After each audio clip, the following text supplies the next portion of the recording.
Perkenalkan, nama saya Juli Arisanto dari Prodi Manajemen Zakat dan Wakaf tahun 2019. Baiklah, di sini saya akan mempresentasikan mata kuliah Komunikasi Bisnis. Adapun judul materi yang hari ini kita akan bahas yaitu penulisan pesan bisnis. Penulisan pesan-pesan bisnis memiliki 3 komponen penting sebagai berikut. A. Perencanaan pesan bisnis. B. Pengorganisasian. C. Revisi pesan bisnis. Yang akan kita bahas satu persatu. A. Perencanaan pesan bisnis. Adapun pengertian dari perencanaan pesan bisnis. Perencanaan adalah suatu kegiatan yang dilakukan untuk mempersiapkan segala sesuatu dengan sebaik-baiknya. Perencanaan yang baik akan mempermudah pencapaian tujuan dengan cepat, tepat, dan mudah. Jadi, dapat disimpulkan perencanaan pesan bisnis adalah persiapan atau proses komposisi penyusunan pesan bisnis yang akan disampaikan, dengan harapan dapat menjawab berbagai pertanyaan dengan baik yang biasa ditanyakan oleh pihak yang bertanya. Seperti apa, siapa, kapan, di mana, mengapa, dan bagaimana dalam menyampaikan pesan bisnis. Selanjutnya yaitu tahapan pesan bisnis. Menurut Murphy, ada beberapa tahapan yang perlu diperhatikan dalam menyampaikan pesan-pesan bisnis, dengan tujuan agar penyampaian pesan-pesan bisnis tersebut dapat dilakukan secara efektif, yaitu sebagai berikut. 1. Mengetahui apa tujuan penyampaian pesan bisnis. 2. Bagaimana menganalisis audiens. 3. Memilih atau menentukan ide, gagasan atau pesan bisnis apa yang akan disampaikan kepada pihak lain. 4. Bagaimana kita dapat mengumpulkan fakta atau temuan penting guna mendukung pesan bisnis yang ingin disampaikan kepada pihak lain. Dan yang kelima, bagaimana membuat outline pengorganisasian pesan bisnis. Selanjutnya yaitu tujuan komunikasi bisnis. Adapun tujuan dari komunikasi bisnis, yakni sebagai berikut. 1. Memberi informasi, yaitu memberi informasi yang berkaitan dengan dunia bisnis kepada pihak lain. Contohnya, informasi tentang produk baru, lowongan kerja, pembukaan kantor cabang baru, dan sebagainya. 2. Memberi persuasi, yaitu memberikan persuasi kepada pihak lain agar apa yang disampaikan dapat dipahami dengan baik dan benar. Hal ini sering dilakukan terutama yang berkaitan dengan negosiasi antara seseorang dengan orang lain dalam bisnis. Dan yang ketiga yaitu melakukan kolaborasi, yaitu melakukan kolaborasi atau kerjasama bisnis antara seseorang dengan orang lain. Melalui jalanan komunikasi bisnis tersebut, seseorang dapat dengan mudah melakukan kerjasama bisnis, baik dengan perusahaan domestik maupun dengan perusahaan asing. Selanjutnya, penentuan ide pokok. Ada beberapa teknik brainstorming yang dapat digunakan untuk mengidentifikasi ide pokok sebagai berikut. 1. Storyteller's tour. Teknik ini menggunakan alat bantu tape recorder, laptop, PC, tablet, PCD atau DVD player yang digunakan untuk menelaah pesan bisnis yang disampaikan secara berulang-ulang. 3. CFR atau Conclusion Finding Recommendation Worksheet, yaitu menentukan ide pokok menggunakan lembar kerja kesimpulan, temuan, dan rekomendasi. 4. Journalistic Approach, yaitu merupakan suatu pendekatan untuk menemukan ide pokok dengan menggunakan berbagai kata tanya yang lazim digunakan seorang jurnalistik dalam memperoleh suatu berita yang menarik dan terpercaya. Pendekatan ini baik digunakan sebagai langkah awal menentukan ide pokok. Dan yang kelima yaitu Question and Answer Chain, merupakan salah satu pendekatan yang digunakan untuk menemukan ide pokok dari sisi perspektif audiens. Selanjutnya yaitu seleksi saluran dan media. Pesan bisnis perlu disesuaikan dengan situasi yang ada. Pada umumnya, penyampaian pesan bisnis dapat dilakukan secara lisan maupun tertulis.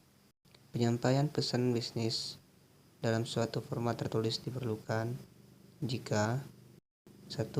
Pesan-pesan bisnis yang disampaikan bersifat kompleks.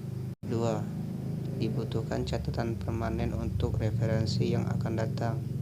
3. Jumlah audiens atau penerima pesan besar dan menyebar. Dalam memilih media, dalam penyampaian pesan bisnis perlu dipertimbangkan beberapa hal sebagai berikut. 1. Tingkat kepentingan. 2. Formalitas. 3. Kompleksitas. 4. Tingkat kerahasiaan.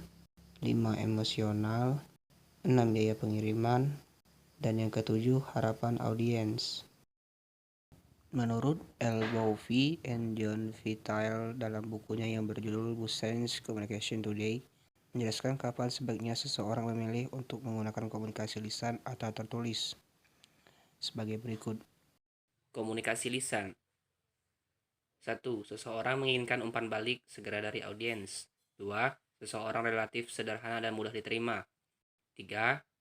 Tidak memerlukan catatan permanen. 4. Seseorang dapat mengumpulkan audiens lebih mudah atau ekonomis. Dan yang kelima, seseorang menginginkan interaksi dan memecahkan masalah.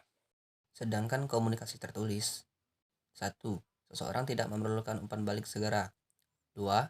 Pesan seseorang sangat rinci, kompleks, dan memerlukan perencanaan yang hati-hati. 3. Seseorang memerlukan catatan permanen. 4. Seseorang ingin mencapai audiens yang luas. Dan yang kelima, seseorang ingin meminimalisasi distori penyampaian pesan. Adapun media dari komunikasi lisan. 1. Percakapan secara langsung, pidato dan pertemuan-pertemuan. 2. Telepon dan surat suara atau voicemail. 3. Voice over Internet Protocol atau VoIP. 4. Audio tape dan video tape. Dan yang kelima, teleconference instant messenger. Sedangkan media komunikasi tertulis yaitu 1. Surat-surat, memo, laporan, dan proposal. 2. Short message service. 3. Email. 4. Surat reguler dan khusus. 5. Faksimile. 6. Situs atau website. 7. Newsletter. 8. Newsgroup. Dan yang ke-9, blog dan jaringan sosial atau social network. Selanjutnya, B. Pengorganisasian pesan bisnis.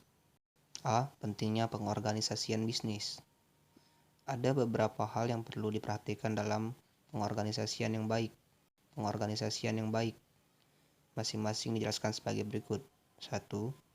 Subjek dan tujuan penyampaian pesan bisnis haruslah jelas. 2. Semua pesan bisnis yang disampaikan harus berhubungan dengan subjek dan tujuan. 3. Ide atau gagasan harus dapat dikelompokkan dan disajikan dengan cara yang logis. 4. Semua pesan bisnis yang penting harus sudah tercakup di dalamnya. B. Manfaat pengorganisasian yang baik. Adapun manfaatnya yaitu 1. Membantu penerima pesan memahami pesan. 2. Membantu penerima pesan menerima pesan. 3. Menghemat waktu. Dan yang keempat, mempermudah pekerjaan komunikator. C. Pengorganisasian pesan bisnis melalui outline. Pada dasarnya, pencapaian pengorganisasian yang baik diperlukan dua proses tahapan yaitu 1. Mendefinisikan dan mengelompokkan ide. Susunan suatu outline secara garis besar dikelompokkan menjadi 3 kelompok yaitu 1. Mulailah dengan ide pokok atau main idea. 2. Nyatakan poin-poin penting sebagai pendukung. Dan yang ketiga, memberikan ilustrasi dengan bukti-bukti. 2. Menentukan urutan dengan rencana organisasional. Untuk dapat menentukan pendekatan ada 2 pendekatan yang penting, yaitu 1. Pendekatan langsung atau direct approach. Dan yang kedua, pendekatan tidak langsung atau indirect approach. Dan yang terakhir yaitu C. Revisi pesan bisnis. Ada beberapa hal yang harus diperhatikan dalam revisi pesan bisnis, yaitu 1. Mengedit isi dan pengorganisasiannya. Beberapa pertanyaan berikut ini dapat digunakan untuk membantu dalam mengedit isi dan pengorganisasian pesan bisnis. 1. Apakah isi suatu pesan telah sesuai dengan yang direncanakan. 2. Apakah poin-poin penting suatu pesan telah dimasukkan sesuai urutan yang logis dan selaras? 3. Adakah keseimbangan yang baik antara yang umum dengan yang khusus? Dan lain sebagainya. 2. Mengubah gaya atau style penulisan. Untuk lebih mengetahui cara mengedit gaya penulisan pesan bisnis, maka berikut merupakan beberapa pertanyaan yang dapat digunakan untuk membantu dalam mengedit gaya penulisan pesan bisnis tersebut. 1. Apakah pesan penting yang disampaikan sudah jelas, tidak membingungkan, dan mudah dipahami oleh penerima pesan? 2. Apakah dalam penulisan pesan bisnis telah memberikan pesan yang baik bagi penerima? 3. Mengedit format. Sebagaimana diketahui, ada beberapa bentuk format penulisan surat menyurat yang lazim digunakan dalam dunia bisnis. Antara lain, 1. Full block style atau bentuk lurus penuh. Yang kedua, semi block style atau bentuk setengah lurus. Yang ketiga yaitu block style atau bentuk lurus. Yang keempat, indented style atau bentuk bertekuk. Dan yang terakhir, 5. Hanging paragraph style atau bentuk paragraf menggantung.